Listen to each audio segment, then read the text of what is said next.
Hi everybody.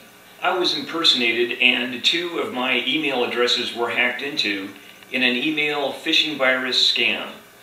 Everything was going normally. I had a very busy week last week, and on Wednesday I had gotten an email message from somebody I know, and I hadn't been checking this email address really recently, like every day, because I hadn't been getting anything new on that email address. So I actually I was checking it regularly, like every day, for a while, and then I wasn't because, I just wasn't getting any new mail as the days went by. So I checked this email address, and I had gotten a message 2 days earlier from somebody I know, like I said, and I read the message, and I took the time to write a careful response, so that took a while, and I was using my tablet, so I had to tap it out, but I got it all perfect, proofread it, edited it, whatever I needed to do, sent my message off. And then, right after that, I got this response from this individual saying, he asked me if I had sent some message that he was, returning, and that it said he thought he shouldn't open it, it might be a phishing virus or something. So I looked at it, and it was a message that was addressed to me and a total of 20 people, other people, but this message, I have a lot of email addresses. I don't know, I think I have 5 or 6. That's not a lot, probably. But this message was, in the to point where you can put multiple email addresses. Whom you want to send this to. So it was addressed to about a total of 19 or 20 different people, and it was addressed to all of my email addresses except for one of my very newest one, which is a little bit weird. And it was addressed only to other people whom I had emailed in the past. Okay, so I read this thing, and it really didn't have a message, but it was like a link. It had this link, and when I tried to click on the link, I got this Microsoft warning that said, "This is a phishing virus. Don't open it. It's going to try to get your financial information." It was like an official Microsoft pop-up warning. In fact, it wouldn't let me open it. So then, the other funny, weird thing was the sender had this. The sending email address, the email address that this was sent from, had my name, first and last, no spaces, with the first letter of my first name capitalized and the first letter of my last name capitalized, and it was some weird, obscure, @ something, something. It was really out of the way, maybe from another continent, another part of the world or something. So, in the meantime, I realized that I had received a copy of this same thing. Not only had I gotten this forwarded to me by my instructor, it was actually forwarded because it wasn't returned because I didn't send it. But not only did I get this back from him right away, but it was also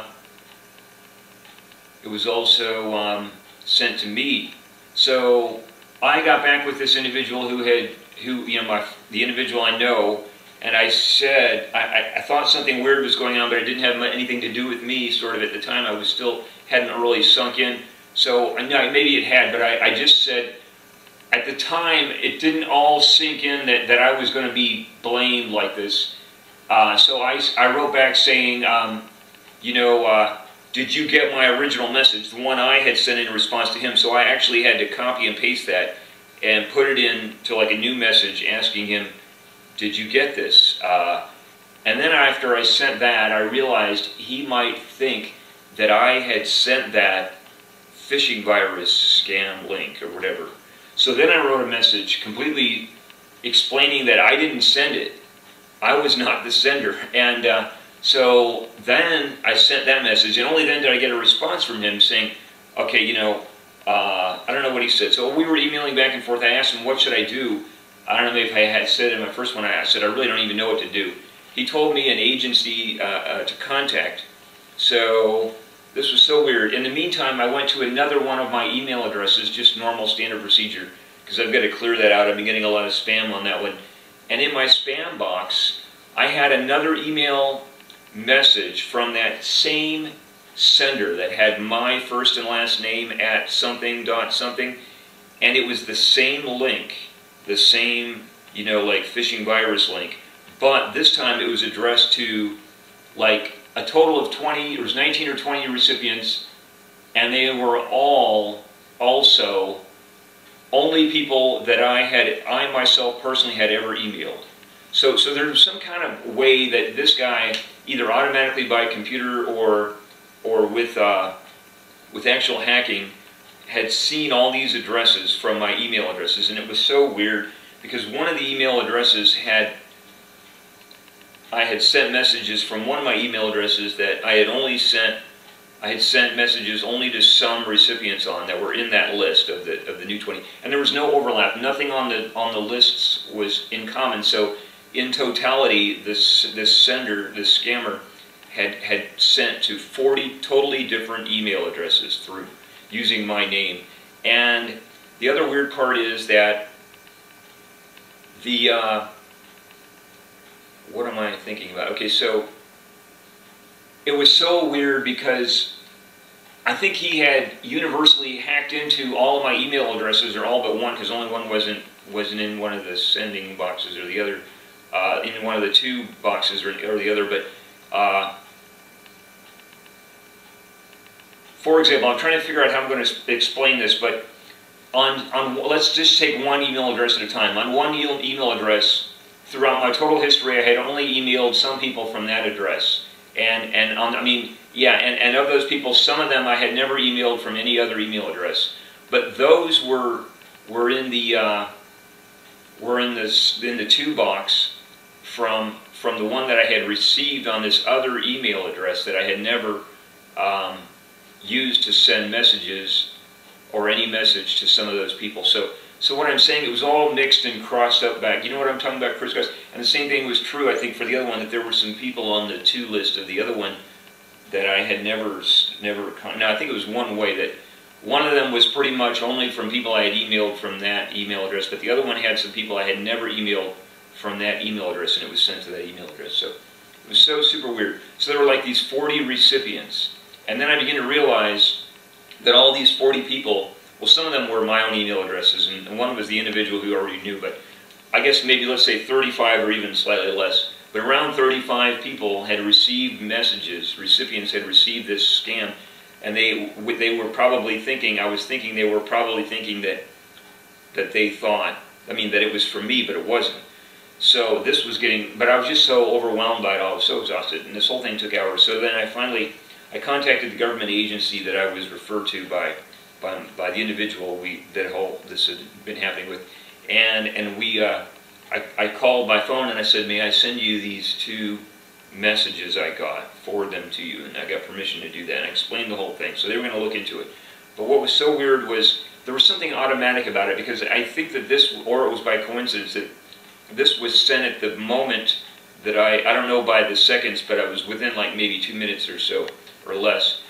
But maybe it was that exact second or instant, or moment, but it was right when I had sent my initial response to the message I had received 2 days ago, just my normal emailing, you know. So that was weird enough. I don't know if it was like, so this was like an automatic virus scam, or it was, you know, whatever, or it was a coincidence that the sender had sent that at exactly around that time, because I didn't check the seconds or even the exact minute. But so I forwarded on this thing to the and I talked to, when I was on the phone, I said, well, what should I do about the fact that all these recipients of this are likely to think that I am actually the sender of it? So they said, well, you can contact the people that you feel are, you know, important to you, and let them know that you didn't do it. And I thought, oh my gosh, that's a lot of work, 40 people to contact. So then I sent everything on with a letter, you know, an email message explaining this, and asked them, please look into it, report it to the authorities. And then I had to write my message of explanation. So I did that, explaining the whole thing. And then I was going to try to like copy and paste the whole list of like 20 recipients, and then copy that and then paste that into my to, you know, the to box, not, you know, where your recipient box. But the thing that went wrong with that was, actually some other technicalities went wrong, but one thing that went wrong, I tried to delete off, I didn't want to forward the whole thing, which would have included the original link that was the phishing virus. So I tried to delete that off, just that, and then copy and paste the messages. I mean the recipient email addresses. But for some reason, when I was trying to do all that, either it got put in my junk box, or I don't know, it got put in some different box, or it got completely deleted. Oh, and I reported it to Microsoft. I was looking at all the options on the right. It was like through Microsoft Office, you know, an email address through Microsoft Office. And I found out there was a way that you could just click a button that it would report it to Microsoft for investigation. And I assume I did it right, so I just clicked on that. And then after that, one of them disappeared, and the other one disappeared. So, but in the meantime, the individual who I was in correspondence with, that I had emailed back, that this whole thing got started around that time, I explained I lost everything, and he sent me the forwarded thing, but I didn't realize it had been forwarded to some other box, like a junk box or spam box or something weird like that in the meantime. But he suggested I copy and paste like the list of everything and then just put that in the 2-box. So I tried to do that, but when I got ready to send it and I sent it, it said it couldn't be sent because at least one of the recipient's email addresses is no longer a valid email address. Well, actually I found out there were 2. So what I had to do was copy and paste my message of explanation like 40 times ultimately. First I did it the first 20, then I did the second 20, and key in a new email address in the 2-box each time. But that wasn't too hard, but it was just a lot of tedious work. So I did that, and then I went over to the other email address and had my same message of explanation. Did the same thing for those 20 email addresses, minus the ones that were addressed to me, minus my own email addresses, because I was in that list among the of the 2 sendings. All of my email addresses but one were covered. So it was about 35 plus, and then in the end I emailed the individual sending a copy of my letter of explanation, saying the individual, who had alerted me actually to this phishing, the individual I was, in friendly correspondence with, I sent him my message of explanation saying, this is what everybody else got, but you already knew what was going on, so I didn't do you right away, so he got that. And then, so I contacted the police department for a particular area that it's kind of complicated. I'm not really telling you everything, and I can't tell you everything because I don't know you all, and some of my personal security is involved. So I can't just give out personal information due to the fact that since I was a crime victim, somebody else could try to do something to me who sees this video, but I seriously doubt whoever did this is watching this video because it's just way out of nowhere. So what I did was I called back this agency and I said, okay, did you get my sendings? Because a few hours had gone by and they hadn't emailed me back. And they said, oh yeah, they got them, and all the people who deal with that are gone for the day. Because it was getting later into the evening. And so I said, well, will this be reported to the authorities? They said, it was not sure, it's going to be investigated. So I said, well, I don't know how this got, we were just talking on the phone. And so this individual said I could contact the police for that particular situation. So I called the police and they said, oh yeah, you can come by and file a police report anytime, and then they'll just forward it to that same agency that I was already on the phone with and had emailed to, forwarded to the phishing virus links and all that. So so I said, all right, I'm not going to be in that area, that geographic location, until July. So I said I'll just have to wait then. But in the meantime, then, where I live is different because I live in a different location. So the next day I had something busy and I was out driving. I was something busy I had to do and I was out driving. And then during that same driving trip, I thought I'll go by local law enforcement. So I had to find out where to go because it's complicated. But I ended up having to go to the sheriff's department. So it was really long and tedious. Had to wait in line. I had to do all this waiting and waiting. So I finally got to talk to a deputy and explain the whole story to him. And you know what he said? He said, well, just change email addresses. And I said, well, I can't really conveniently do that because I'm getting emails from so many senders who know me from that address that if I change the address, I guess I would have to inform everybody, but not everybody would know, or it was just complicated. He said, well, at least change your password. And then in the meantime, it was on my Android tablet that I think it came in on. I went to the Google Play Store and I installed, like, security or something, a security application. And And the other thing is, how do I think I got this? Well, there are certain links that, you can click on, not links, but certain things you can search for, and you'll get like a Google pop-up warning that says your tablet has been infected with a virus. And it often happens, if you look at porn, some porn, will come up with that. You'll click on something and then you get this pop-up saying, so you got to like back out of it, click out of it, or turn your tablet off or something. And I never thought it was that serious because I don't think tablets are that sophisticated, particularly not the one that I was using. And so I never had any problem with that. So, but this one I had recalled, like in the day or two before, had said something like, this virus was, trying to get your financial information, but it wasn't the Microsoft pop-up, it was a Google warning pop-up.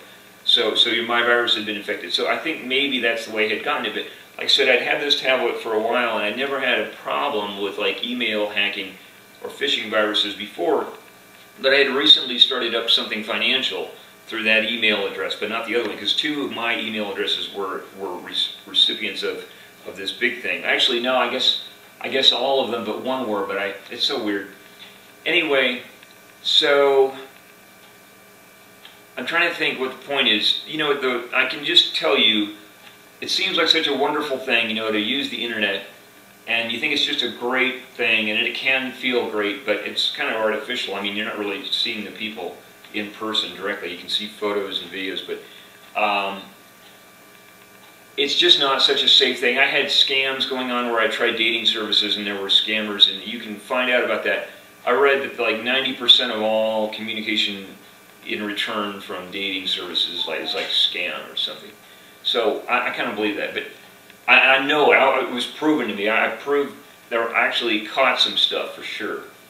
And so it's males impersonating females, and they get photos that aren't of themselves, and they can do that. And it's often, the main thing I think they're trying to do is get money, like this thing was trying to get money, this phishing virus scam.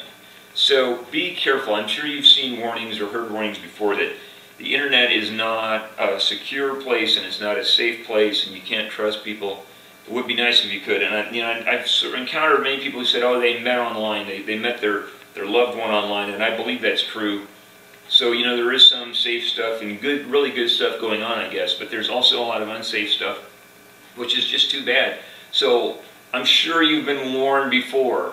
I'm probably not the first one, but just to reinforce this, it is not a secure, safe place. I mean, I'm not saying in every case it's unsafe and in every case it's not secure, but I am also guaranteeing you that these things do happen.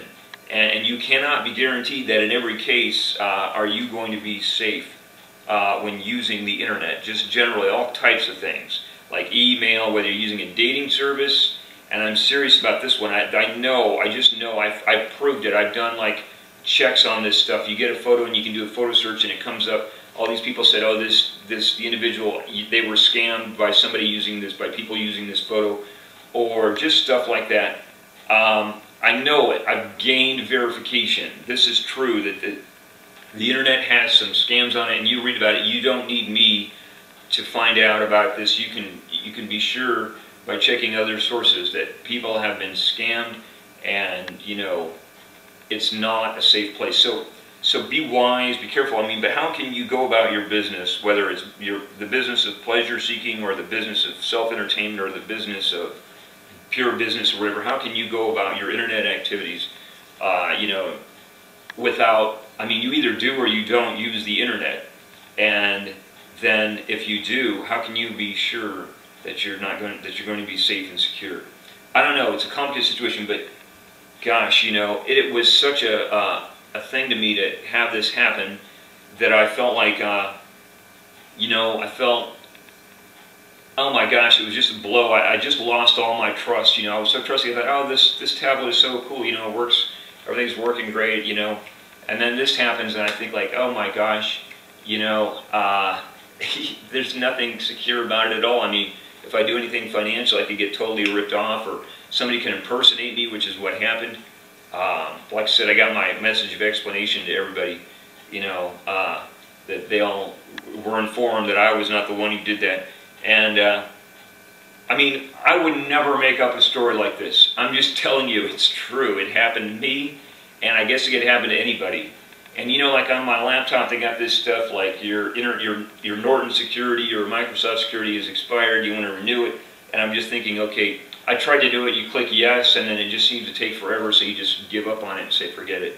And then I have a feeling it's not free anyway, so you don't really get it. Maybe you get it free at first when you first get your new computer or whatever, laptop, but then it's no longer free. But there are free, like I said, free applications on the Google Play Store, and they're kind of complicated because you got to figure everything out. So I don't know. It was. I'm still getting over it. I had such a busy week last week. It was just exhausting, and I've been busier anyway. So I'm busier now. But I thought I'd make this video, and hope you all enjoy it. Please watch my videos if you want. Don't feel like inhibited. So I hope you enjoy this. I hope it was worth your time. Okay, I didn't practice this. This is totally spontaneous. I just got out here, spoke what I had to say. This is what I have to say. You know, it was just like right off the top of my head. I was not, you know, did not practice this. This is just my video, and maybe you'll like that because it's not interrupted. It doesn't have like a lot of editing either, where you've got like all these little cuts in the video, and you know the head jumps around like an inch or two. Maybe you've seen that if you've watched a lot of YouTube videos. The other thing is, like, this is not only is this all continuous, but it's not planned. It's really this is really I myself talking to you. See what I'm saying? I mean, you get a sense of presence that I'm really here for you. This is not a fake out. This is like a natural video. I'm here talking to you. It's not like all these little edits jumping all around all over the place, and I'm not like I've got some, you know, completely planned out, rehearsed thing memorized in my head that I'm just like, you know, delivering this off to you from memory, you know, so it's like, you know, what's going on here? This is me, this is I'm talking to you, and so this is it. Hope you enjoy the video, and have a great time. Thanks for watching.